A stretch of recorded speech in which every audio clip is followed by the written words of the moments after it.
할렐루야. 오늘 13번째 날 평화 한국과 함께하는 세일의 기도회 참여한 여러분 주의 이름으로 축복합니다. 시작한 것을 끝까지 지켜낸다는 거 쉽지 않지만 변함없는 여러분들에게 하나님의 은혜가 있을 줄 믿습니다. 할렐루야. 오늘 예수님께서 내가 주와 스승이 되어 선생이 되어 너희 발을 씻겼으니 너희도 이렇게 씻기는 것이 옳다 말씀을 하셨는데, 이 말씀 속에서 우리가 함께 생각해 하여야 할 예수님의 성품으로 겸손을 생각합니다. 겸손. 겸손이란 상대방을 존중하고 자신의 몸과 마음을 낮추는 태도를 의미합니다. 그래서 예수님의 성품 중에서 예수님 품성 중에 사실은 가장 첫 번째라고도 할 수 있는, 가장 먼저 첫째로 꼽을 수 있는 성품이 품성이 바로 겸손입니다. 왜냐하면 예수님 자신이 자기를 표현할 때 그렇게 말씀하셔요. 나는 마음이 온유하고 겸손하니. 스스로 그렇게 주님이 자신의 마음을 표현을 하신 거거든요. 나는 마음이 온유하고 겸손하다. 나의 멍에를 메고 내게 배우라. 온유와 겸손을 아예 배우라고, 멍에를 메고 사명을 짊어지고 이 사명을 감당하고 주의 멍에를 메다 보면 힘들고 어려울 때 내 품성이 나오거든요. 내 성품이 나오고 내 고집이 나오고. 아무것도 하지 않는 사람은 잘 안 나와요, 그게. 근데 이제 사명을 지고 멍에를 감당하고 어떤 일을 하다 보면 꼭 여기서 예수님 품성이 아니라, 예수님의 마음이 아니라 내 것이 나와가지고 꼭 이것이 이제 문제가 되죠. 나는 마음이 온유와 겸손하니 나의 멍에를 메고 내게 배우라 그랬습니다. 오늘 아침에 주님의 겸손을 배울 수 있게 되기를 주님 축원합니다.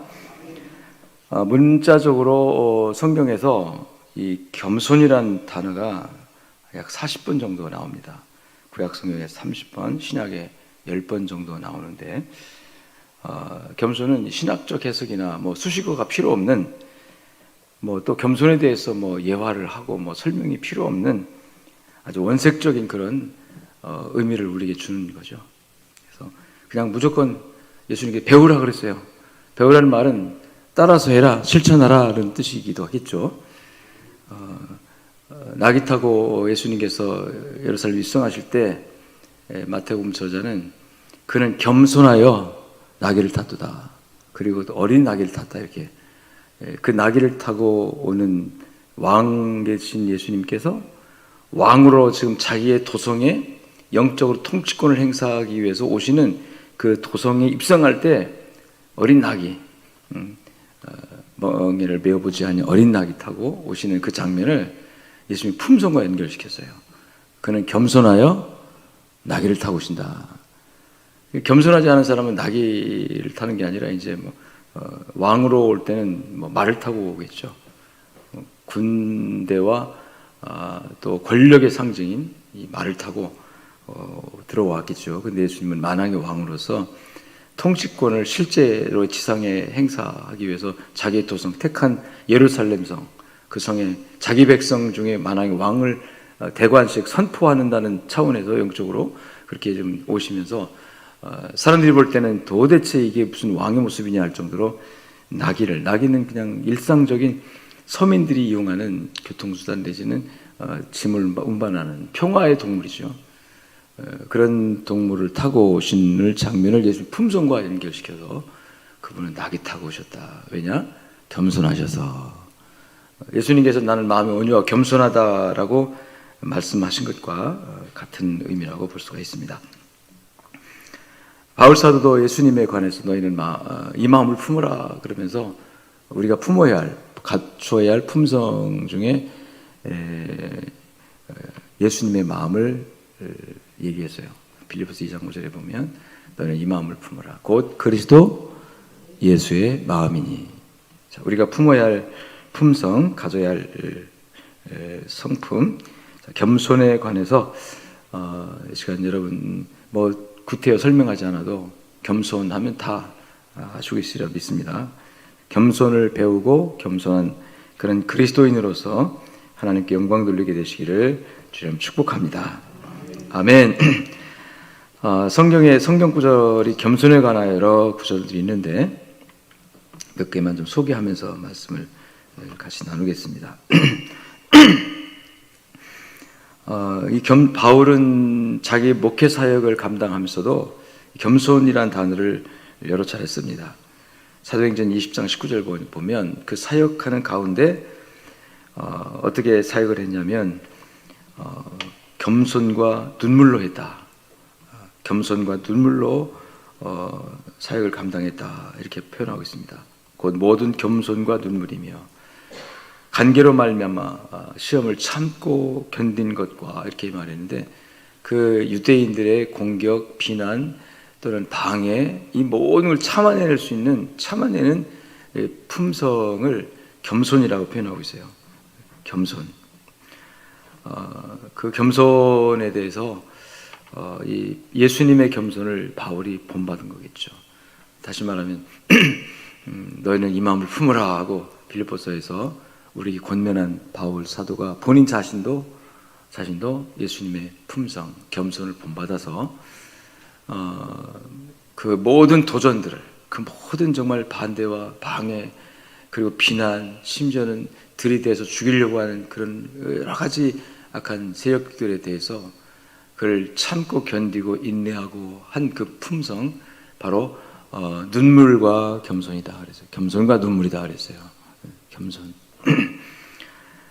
이것이 여러분 저절로 되지는 않죠. 저절로 될 수는 없죠. 우리 하나님께서 우리에게 주시는 성령의 놀라운 능력으로 말미암아 될 줄로 믿습니다. 구약 성경에도 보면 욥기서에 보면 사람들이 너를 낮추거든 너는 교만했노라 라고 인정하고 말하라. 사람 너를 낮춘다는 말은 너를 공격한다는 뜻이겠죠. 그러면 자꾸 그거에 대해서 자꾸 이렇게 불편한 심정을 갖지 말고 그냥 교만했노라, 내가 교만했노라 그래 버리라는 얘기예요.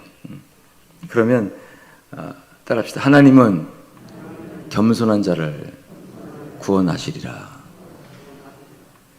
그냥 사람들이 뭐라고 하면 바울 사도가 그랬던 것 같아요. 유대인들의 간계와 그 모든 방해와 도전과 핍박과 비난 속에서 막 뭐라고 할 때 복음 진리 아닌 것 다른 것들에 대해서는 그냥 이렇게 대항하지 않고 그냥 눈물이라고 그러는 걸 표현한 거 보니까 왜 눈물로 그러겠어요? 눈물이 겸손과 눈물이라고 한 걸 보니까 그 도전과 비난, 유대인들의 동족이 자기를 이해하지 못하고 공격하는 이 복음에 대한 이해가 없어서 공격하는 그거에 대해서 그냥 대항해서 싸우지 않고 그냥 눈물과 겸손과 눈물을 했으니까 그냥 그 유대인들을 위해서 오히려 핍박하는 사람들을 위해서 오히려 울면서 기도하는 거기에 이제 겸손의 모습이 들어있는 거죠. 결국 하나님이 구원하시리라. 하나님이 이기게 하시리라. 시편 10장 7절 말씀 보면 하나님께서 겸손한 자의 소원을 들으신다 그래서 겸손한 자의 소원, 그 기도와 간구를 들으신다. 또 시편 22장 26절에 여호와를 찾는 자는, 즉 겸손한 자는 먹고 배부를 것이며 여호와를 찾는 자, 겸손한 자는 여호와를 찾는다는 얘기죠. 어렵고 힘든 일을 당할 때 하나님을 찾고 하나님을 부르고, 그래서 그 핍박이나 어려움을 이겨낼 수가 있는 거죠. 하나님은 겸손한 자를 붙들어 주신다. 147장 6절 시편, 여호와께서 겸손한 자를 붙드시고 겸손하지 못한 자다, 교만한 사람들은 하나님께 땅에 떨어뜨린다. 엎드려뜨린다 그랬어요. 잡아뜨린다는 얘기죠. 하나님께서 그냥 걸어서 넘어뜨려 버린다. 그러나 하나님을 의지하고 바라보는 겸손한 자를 하나님이 붙드시고 구원하시는 줄로 믿습니다.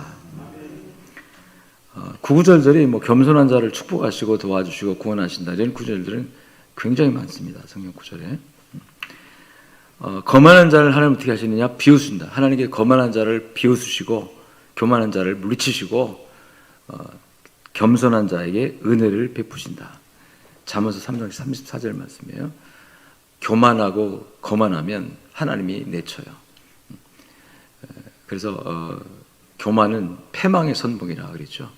그러나 겸손은 성공의 앞잡이고, 겸손은 은총과 긍휼을 얻을 수 있는 그런 과정인 줄로 믿습니다. 왜냐하면 잠언서 15장 33절에 여호와를 경외하는 것은 지혜의 훈계라, 겸손은 존귀의 앞잡이다, 존귀의 길잡이다. 존귀하게 되어지는, 인정받고 존중받는 길잡이, 앞잡이라 그랬어요.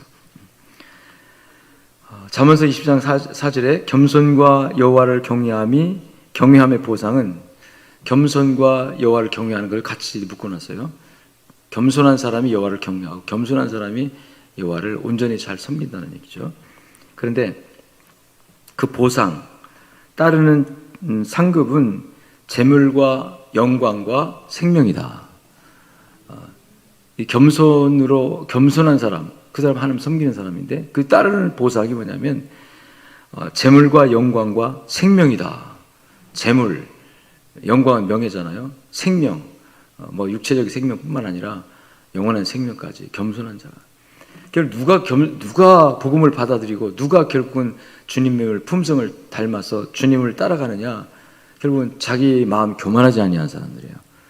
온 인류가 지금 교만하여, 얼마나 교만합니까? 하나님을 부정할 정도가 아니라 하나님 없다고 해버리고 자기 멋대로 살고 있잖아요. 하나님 없다고 선언하고 하나님 눈치 안 보고 살려고, 하나님의 제재 안 받고 살려고, 하나님의 어떤 교훈 가운데 벗어나서 자유롭게 살고 싶어서 하나님 없다고 하는 거예요. 결국 교만한 거예요, 마음이. 그 교만을 하나님께서 심판하시는 거죠. 교만을 물리치시는 거죠. 인류가 지금 그렇게 교만 가운데 빠져 있습니다. 너무나도 교만해요. 얼마큼 교만하냐? 하나님을 왕으로 모신 그리스도인들조차도 자기도 모르게 교만해지고 있는 거예요. 하나님을 모르는 사람들이야, 하나님을 알지 못하는 사람들이야 그냥 교만하게 살든 뭐 하나님 모르니까 그런다고 치지만, 하나님을 늘 일상적으로 어떤 관습적으로 습관적으로 하나님 아버지라고 하는 분들, 바로 저를 비롯한 우리 모두잖아요. 주여 주여 하는 우리들조차도 마음에 하나님 앞에 무릎을 꿇고 겸손하기보다는 자아를 주장하고 자기를 더 내세우는 경우가 얼마나 많은가 하는 부분이에요.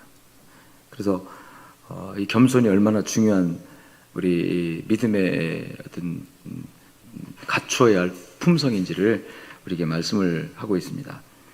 이사야 57장 15절 말씀 보니까, 지극히 존귀하며 영원히 거하시며 거룩하다 이름하는 이가 이와 같이 말씀하시되, 하나님이 말씀하신 거죠.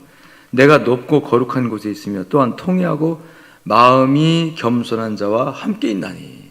높고 거룩한 곳에 계신 하나님께서 누구와 함께 하느냐면, 이 땅에서 허물과 연약함 때문에 죄악 가운데 겨우 하나님과 같이 있을 수가 없는 존재들이에요. 그런데 마음이 통회하며 겸손한 사람, 겸손한 사람은 통회, 자기를 알고 자기의 허물을 알고 자기 허물을 숨기지 않고 정직하게 내놓고, 이게 정직이라고 그랬잖아요. 품성 중에서 자기 죄에 직면할 때 숨기지 않는 거, 내놓는 거, 그걸 주님께 내놓고 통회하는 자, 그 사람을 겸손한 자라고 표현하고 있어요. 그런 겸손한 자와 함께 하신다. 그리고 특히 그 통회하는 마음을 소생시켜 주신다.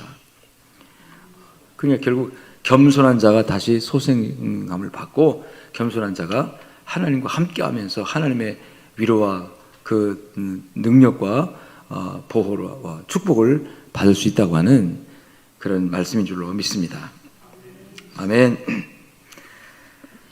뭐 구구절절이 겸손에 관한 말씀을 열거하면 굉장히 많은데 한 40여 구절이 된다고 그랬잖아요. 그래서 우리가 이 공동체 안에서 첫째는 하나님께 겸손해야 되고, 하나님께 겸손한 자는 결국은 사람과 사람 사이에서도 겸손의 미덕을 나타내고 살 수가 있다는 거예요. 에베소 4장 2절 말씀 보면 겸손과 온유로 하고, 나는 마음이 겸손하고 온유하다 주님 그랬죠? 그러니까 그 주님의 마음을 그대로 받아서 모든 겸손과 온유로 하고, 뭘 하느냐? 이 교회 공동체 안에서 서로가 용납하고 서로 사랑하고 인내하고, 이것을 겸손과 온유로 하라라는 말이에요. 주님께서 우리에게 보여주신 그 겸손의 본을 따라서 오래 참음으로 사랑 가운데 서로 용납하라. 근데 그것을 겸손과 온유로 하라. 이렇게 말씀을 하고 있습니다. 뿐만 아니라 빌립보서 2장 3절에는 아무 일이든지 다툼이나 허용으로 하지 말고 오직 겸손한 마음으로 각각 자기보다 남을 낮게, 더 훌륭하게, 더 좋은 사람으로 여기고 나보다 남을, 다른 사람을, 그럼 자기를 낮추는 건데 자기를 낮춤으로써 다른 사람을 높여주는 거예요. 그냥 자기만 낮추면 그건 비굴한 거고, 내가 낮아짐으로 다른 사람을 높이는 적극적인 행위, 적극적인 태도. 그러니까 내가 낮추는 이유를 다른 사람을 높여주기 위해서, 나보다 못한 사람을 끌어올려주기 위해서 내가 낮아지는 거. 그걸 거룩한 비하라고 하잖아요. 비하, 내려감. 그래서 바울 사도가 비천에도 처할 줄 알며라고 말했던 그 부분이 비굴하게 어쩔 수 없이 그냥 속은 부글부글 끓는데 힘없으니까 그냥 무릎 꿇는 게 아니고, 꿇는 게 아니라 내가 너를 섬기고 내가 너를 존중하고 또는 너와 나 사이에 평화를 이루고 너와 나 사이에 화목을 이루기 위해서 내가 그냥 무릎 꿇을게 하는 거죠. 그거는 결코 비굴한 게 아니에요. 힘이 없어서 그런 것도 아니에요. 우리 주님의 겸손을, 주님의 온유와 겸손을 따르는 거죠. 그래서 자기의 자아도 있고 고집도 있겠지만 주님의 말씀을 더 드러내기 위해서, 하나님의 영광을 드러내기 위해서 기꺼이 내가 낮아지는 거, 자기 비하, 자기를 낮추고 비천하게 되는 거죠. 스스로 거룩한 비하라고 표현할 수 있어요.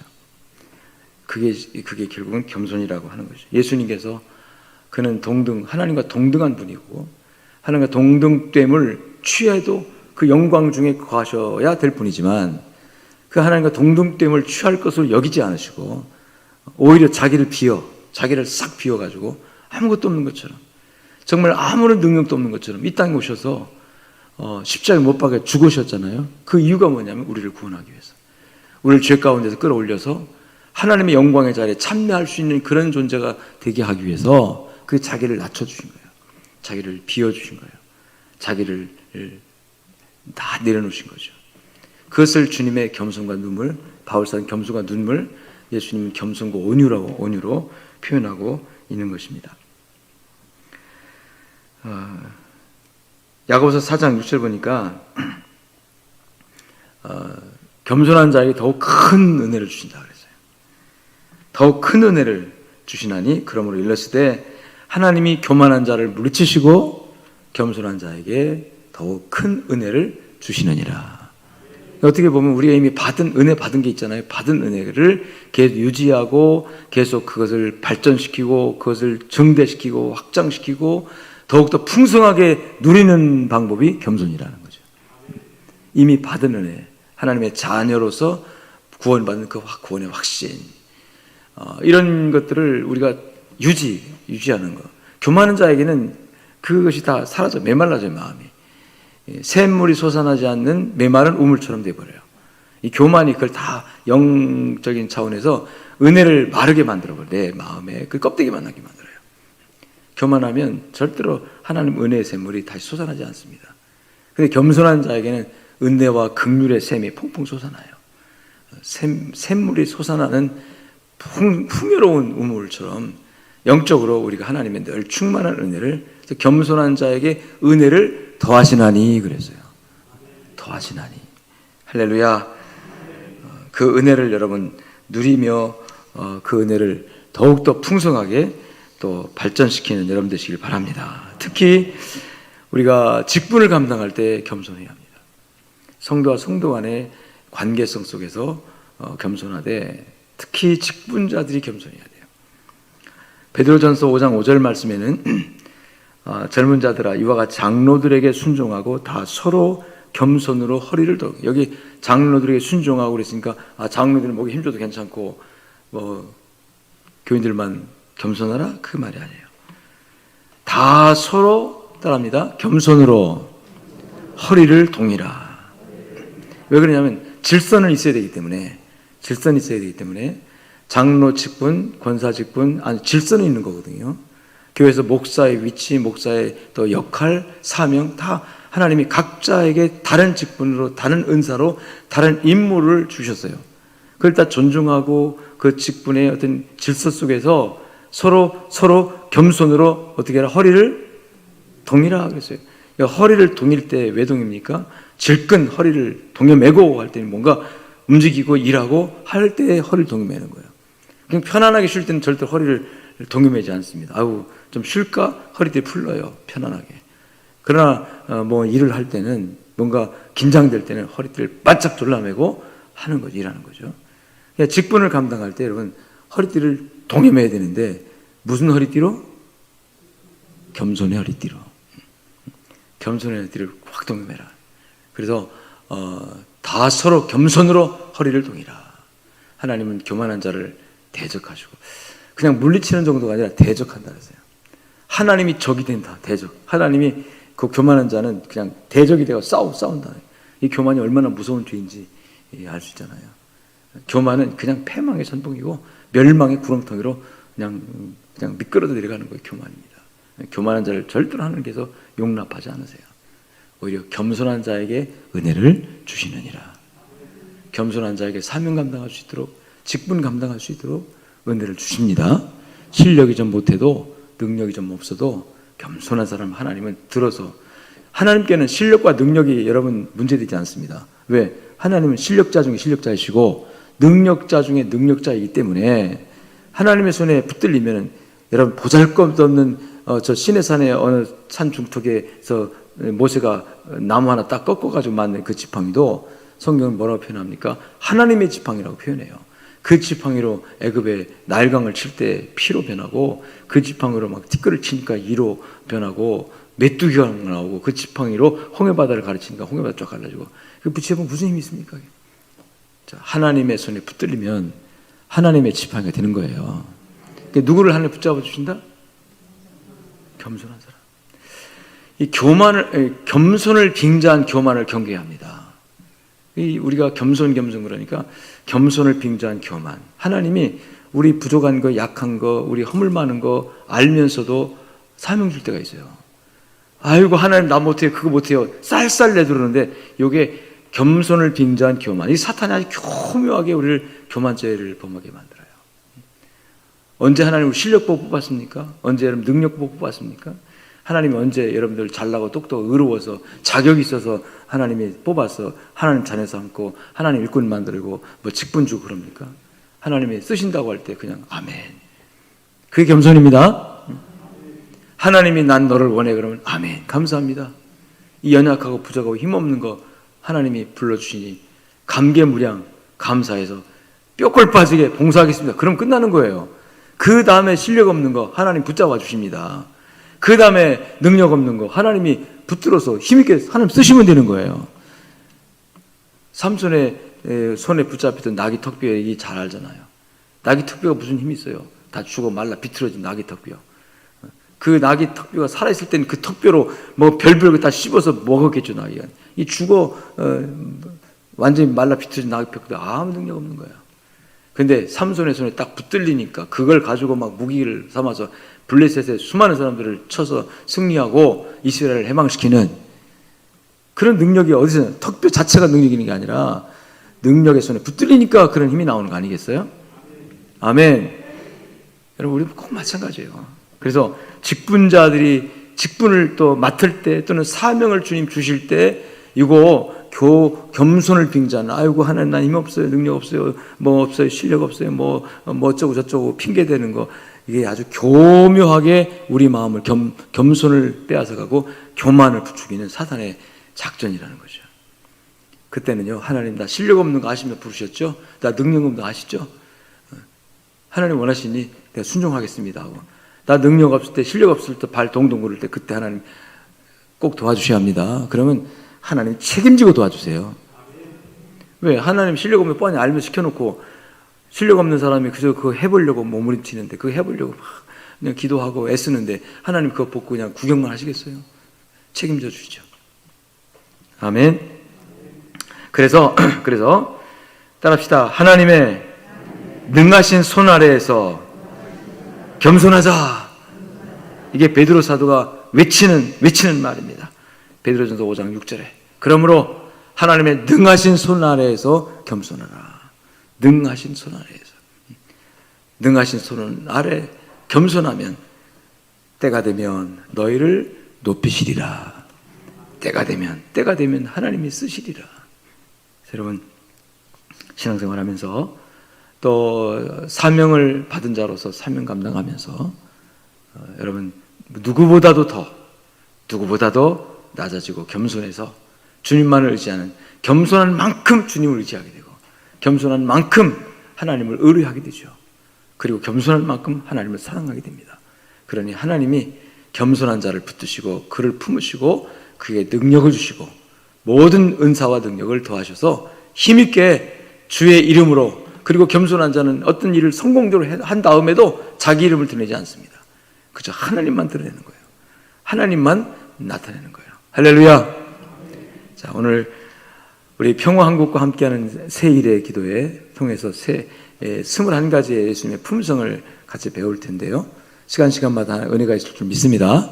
같이 주여 한번 부르짖고 통성기도 하실 때 북한교회 지하교회 성도들과 또 북한 당국이 변화돼서 회개의 놀라운 능력이 나타나서 정말 북한 땅이 새롭게 열리는, 복음으로 열리는 성령된 우리 선교사님뿐만 아니라 탄압받는 북한 동포들이 정말 자유함을 얻을 수 있는 그날에 어서속히, 인간의 계획으로는 정말 답답하고 안 돼 소망이 없지만 그러나 하나님 뜻하신 때에 반드시 이루어질 줄 믿습니다. 우리가 정말 꿈꾸듯이 평화 통일이 우리 앞에 올지도 몰라요.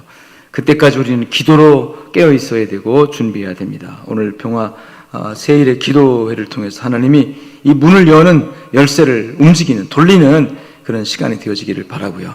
적과 통일이 아닌 평화 통일, 복음 통일 주시옵소서 하고, 백신 접종 관계에 하나님께서 은혜를 주셔서 우리나라가 정말 어떤 방법이든 간에 코로나를 이기고 다시 이 모든 일상으로 회복되어지는 그런 축복이 있기를 원합니다 하고, 또 양정교회가 새롭게 다시 한번 힘을 얻어서 세계 선교회 여전히 헌신하는 일에 우리가 힘을 잃지 않도록 하나님 도와주시옵소서 하고, 우리가 같이 주여 세 번 부르고 특별히 기도하는 중에 우리 교회 성도들 가운데 지금 불치병으로 또는 급성 여러 가지로 오는 이 질병으로 곤란을 당하는 성도들이 있습니다. 하나님께서 어느 곳에 있든지 어느 병원에 있든지 어느 집에 지금 있다 할지라도 질병과 싸우는 투병 중에 있는 우리 교인들을 찾아가시옵소서.